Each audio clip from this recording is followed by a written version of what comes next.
Producing this series, both Batman and Superman, it's literally like a comic book fan's dream come true. I mean, as I said, I've been a Batman fan ever since I was a real little kid. That was like literally the first thing I can ever remember drawing was Batman, you know, way back when I was like 5 years old or whatever. And so as an adult, be put in charge of, you know, the animated adventures of Batman was just kind of like, you know, heaven. The look of Batman in the series is kind of a combination of a lot of different things. It's based primarily on a lot of my comic book influences. The way Batman has looked in different comics throughout the ages is drawn by different artists, from, you know, Marshall Rogers to Alex Toth to David Mazzucchelli. Specifically, Alex Toth's Space Ghost design from the 60s Space Ghost TV series had a real big influence on my final version of what Batman looked like. Well, this represents the first time team up between our version of Superman and our version of Batman. Ever since we first aired the first Batman the Animated Series back in 1992, there was a lot of interest from comic book fans, you know, to see, you know, well, you guys did such a great job with Batman, what would you do with Superman? And so after the Batman series ended, we did, you know, 50 some odd episodes of Superman. And again, this was something that a lot of comic book fans and fans of our series had been kind of, you know, really itching to see. And so, you know, we didn't want to disappoint them. Batman and Superman are literally like night and day. They have different motivations, different methods of operation.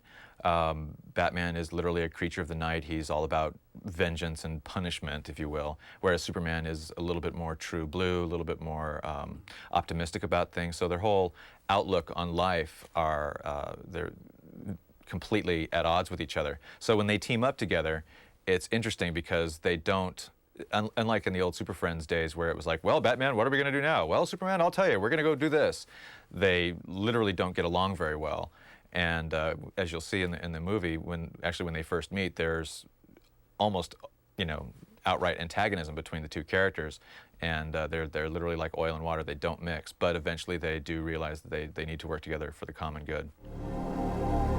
Teaming up these two characters also gave us the opportunity to team up their arch nemesis, the Joker and Luthor, and we thought that would really be a lot of fun as well because, again, just like Batman and Superman, the Joker and Luthor are completely different types of megalomaniacs, and Luthor is all about control, and, you know, he's more of a corporate tycoon, even though he's very shady, whereas Joker's just out and out nuts. And so when they team up, it's even more of a mismatch than Batman and Superman, and as you'll see in the show, it eventually turns into a big conflagration between the two characters.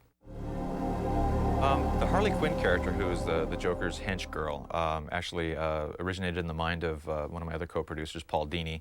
He came up just as a throwaway character in one early episode of Batman. He felt it would be kind of funny if the Joker had a girlfriend slash hench girl who also had a kind of clown motif, and he initially keyed on the idea of making her a Harlequin type character, and that literally gave him the name Harley Quinn. We're constantly putting her in you know, the Joker episodes just because she was such a fun character, and she's brought such a new dimension to the Joker that hadn't been there before.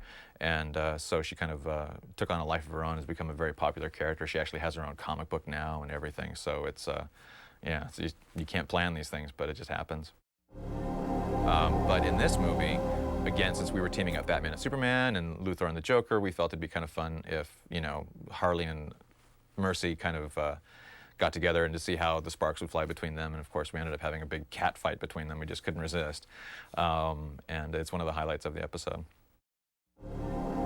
Lois Lane plays a really integral part in this story, and we felt that it would be a really interesting twist if she kind of fell for the good-looking, charismatic Bruce Wayne, rather than, you know, the traditional, you know, Lois and Clark and Superman triangle. We felt we'd throw Bruce Wayne into the mix and see what happened.